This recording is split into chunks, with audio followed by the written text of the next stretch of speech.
Hi guys, welcome back to CJ's Keto Kitchen. Tonight we're going to go to the sea. We are going to make seafood cakes in two different ways, both salmon and crab. So come along with me and let's get started.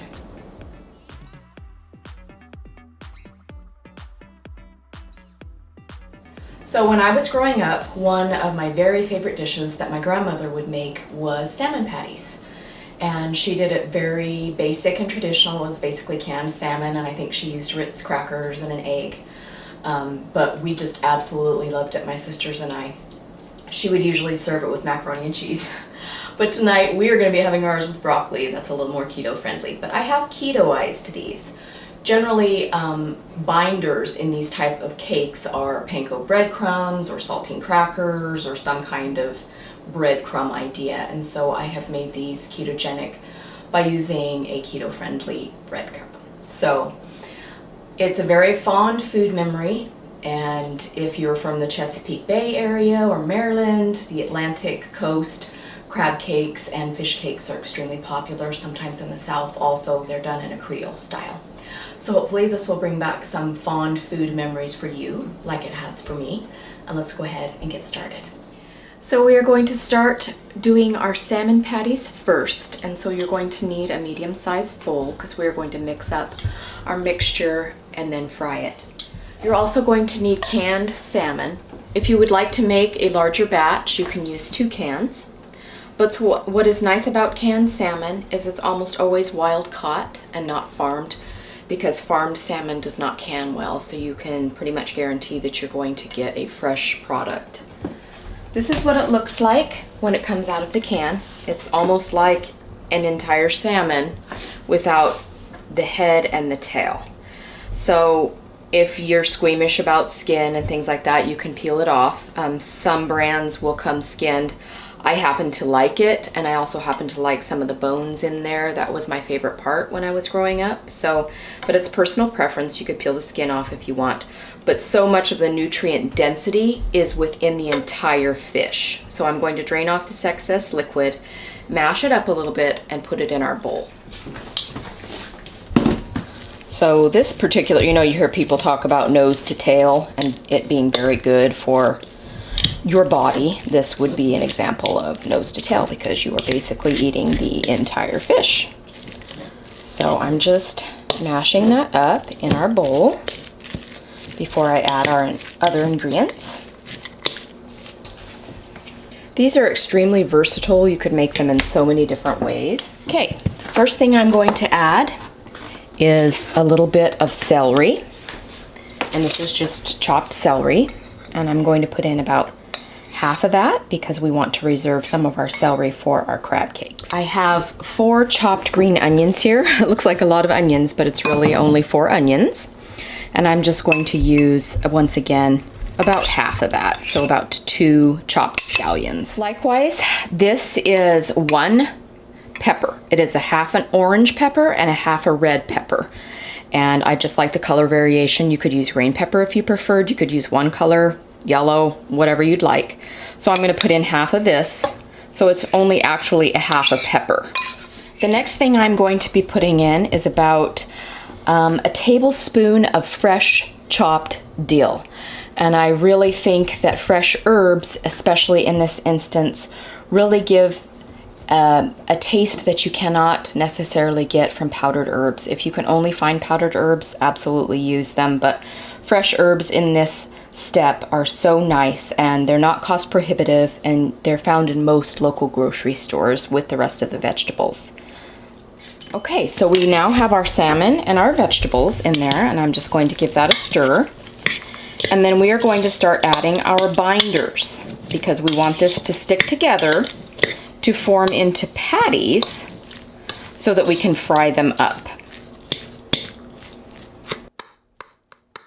Now, when my grandmother made these, she basically just used the canned salmon and Ritz crackers and an egg. So if you don't want the vegetables in there, you could absolutely just simplify it with your salmon and egg and your binder. But I happen to like the crunch and the freshness of the vegetables in this dish. For our binders, I have ground up pork rinds. So just plain pork rinds and I ground them up in my blender. If you have a food processor, a mini food processor, anything like that, if you don't have any of those things, you could put them in a baggie and bash them with a rolling pin. It just gives the fine texture of breadcrumbs or crackers. It's traditional for like saltines or that kind of thing in this type of recipe, but that's not keto. So I'm going to be using pork rinds instead. So I want about a cup of pork rinds. And that's just going to assist in our binding. I also want just about 2 tablespoons of almond flour, and this also assists in our binding. And then I'm also going to add just a couple of tablespoons of grated Parmesan cheese. It just gives it a nice flavor and richness. And it also assists in that breadcrumb texture that you would normally find in a dish like this. So I'm going to put 2 tablespoons. Okay, so we have our binders in there now, and I'm just going to redistribute it like I did with the salmon and the vegetables.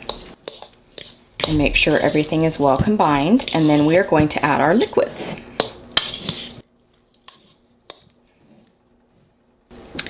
Okay, so we need 1 egg. I'm also going to add about 2 tablespoons of heavy whipping cream, and this just aids in the binding and gives it a bit of richness. And now we're going to add a bit of seasoning. I'm going to add just a couple of dashes of garlic powder, a little bit of black pepper, and just a little bit of Himalayan sea salt. And now I'm going to stir that all together.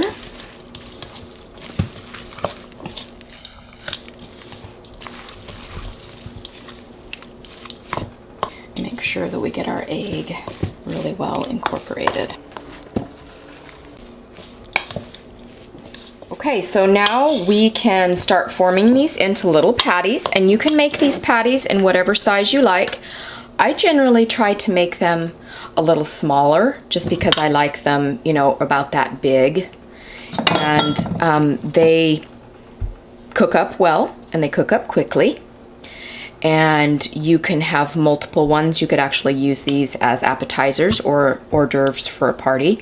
They work really well for lunches, and in fact, my family likes them cold, so it's up to you. But I'm gonna take probably about a large serving tablespoon size and just form it into our little patty. And over here, I have a skillet with avocado oil in it because we are going to fry these on both sides, and it usually takes about 3 to 4 minutes per side. So I'm just going to start placing them in the pan.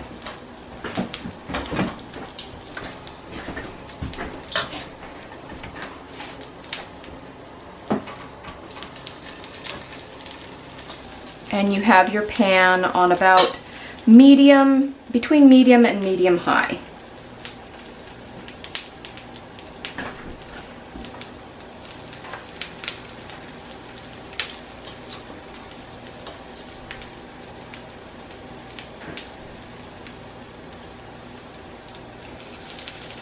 And as I said, if you wanted to make these into larger patties, you absolutely could, like the size of a hamburger patty.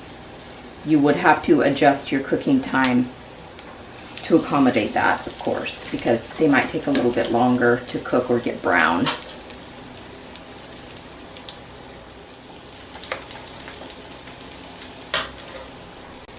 And it's nice because you can see the fresh dill in here. It's very pretty in all these colors. It makes a very pretty dish. And you kind of want to leave them alone. You don't want to mess with them too much once you put them in the pan on the one side, so that they have the opportunity to form a crust.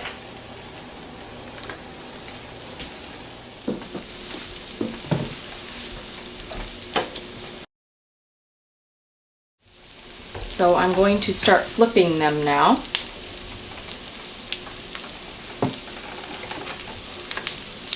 And you can see they're nice and golden, which is what we're looking for on both sides.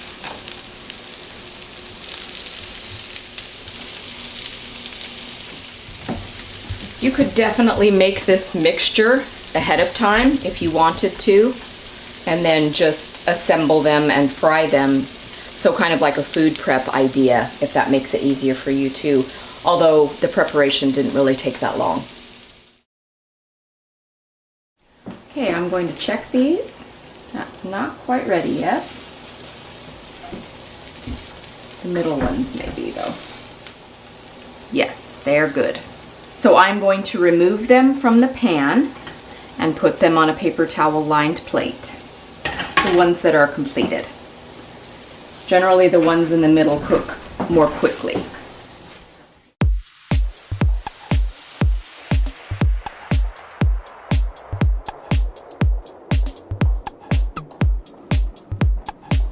Now you could serve these with a variety of dipping sauces. Mustard and mayonnaise mixed together is very good, similar to an aioli. You could use cocktail sauce, but you just have to watch for carbs. Make sure that it's low in sugar. You can serve them with tartar sauce, which is what I'm going to be doing. And I have found that the Beaver brand is the lowest in carbs. You could of course make your own if you wish.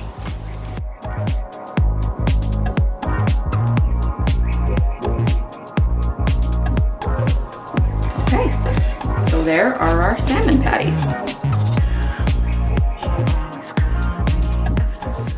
So now it's time to start our crab cakes for our second part of our seafood cakes. We're also going to need a medium bowl for this step. I have canned crab that I have taken out of the can, drained, and put in a bowl with a paper towel to catch the excess moisture. I have 3 cans, 3 6-ounce cans here, so it's a little bit over a pound of crab. If you prefer to use crab, sometimes there's fresh crab in the deli, and it's usually in larger flakes like that, but I'm going to be using this product. So I'm going to dump that into the bowl. So once again, we are going to add our vegetables. I'm going to add the celery that is reserved from our salmon patties, the rest of our onion, which was 4 green onions, but they chopped up very small. The remainder of our red and orange pepper. So there we have our vegetables, and I'm just going to give that a stir. Make sure everything is well incorporated. Okay, once again, we are going to add our binders to this. So I want a cup of our crushed pork rinds, about 2 tablespoons of almond flour, 2 tablespoons of Parmesan cheese, we want to put in our seasoning. So I'm going to add a couple of splashes of Worcestershire sauce, a couple of squirts of yellow mustard. You could use Dijon in here if you preferred, or spicy brown, and a couple of dashes of Old Bay seasoning. It's very traditional for crab cakes to have Old Bay in them.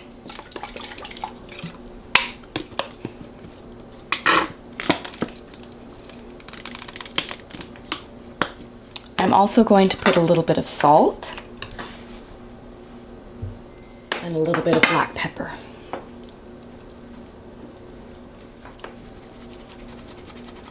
That was the Old Bay that I just put in, and you can do that to taste.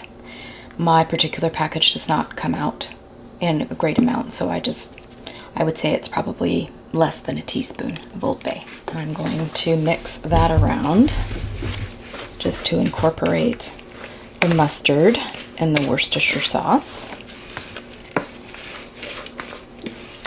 Now, for my wet ingredients in crab cakes, I'm going to be using about 1/2 cup of mayonnaise, which is very traditional in crab cakes, just a couple of splashes of heavy whipping cream, just like I did with the salmon patties for richness and binding, and also 1 egg.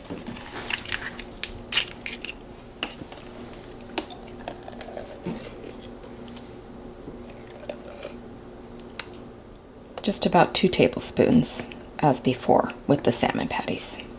And then we are going to mix that all together.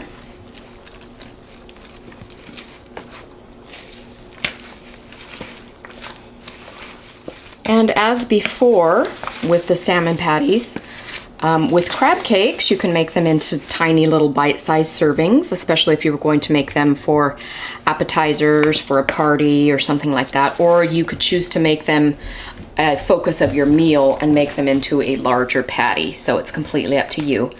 But I'm going to get my pan heated up again, and we are going to fry these up.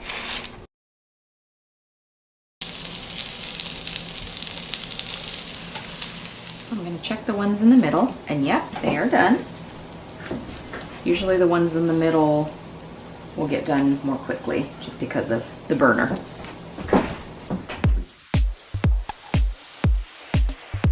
They are all nicely golden, but still tender on the inside.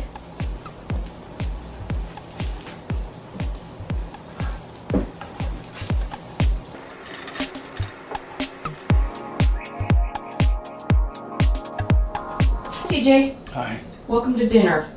Yep. Tonight we are having seafood cakes, 2 ways, salmon and crab. I think I know which one is which. They look fairly similar when they're cooked. Yeah. The Pretty sure crab's this a bit is. lighter. I'm pretty sure that's the crab. Yeah, it's a bit lighter in color. Right. Didn't. You can just pick it up with your hands.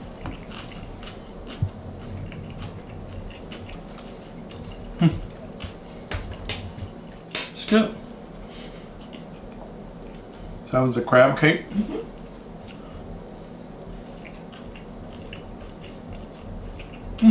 It's good too. Crab cake is a different texture. A little flakier. It's finer, yeah. A little finer. But they're both good. I like them. I think people like these. Not sure. It's kind of a old time dish. Yes. I'm not sure, you know. I remember having salmon cakes when I was growing up. Yes. Some of them my mom made. And I don't think I had crab cakes until I became an adult. They tend to be a bit regional. Chesapeake Bay area. Well, I grew up on the East Coast, so. Yeah. But I still don't think I had crab cakes until I was an adult. But these are good too. They're a different flavor profile than the salmon, but they're both equally good. I chose to not put anything on them. I could have put, like you said, tartar sauce or that's how I'm gonna have mine. You know, cocktail sauce. Of course, you need to watch the carbs, but I wanted to taste them with nothing on them, and they're good. Could you taste the dill in the salmon? I don't know. It tasted good.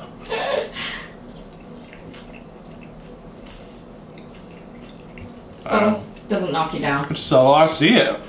It's pretty. Yeah. In fact, it's got a lot of crunch to this because of the vegetables. So it's good. And I remember eating these cold too. Yep. I like them. So I think people will like them. So for some people, it'll bring back some memories. Good. So thanks for watching, baby. Bye-bye. Bye-bye. We hope that you enjoy the seafood cakes as much as we are going to. Please consider subscribing and hitting the notification bell because we would like you to not miss out on any of our content. We upload new recipes every Sunday, and we also have ketogenic conversations on Wednesdays. Sometimes that's food unboxings. Sometimes we talk about lifestyle things. Sometimes it's what we eat on keto. So we definitely don't want you to miss out on that either.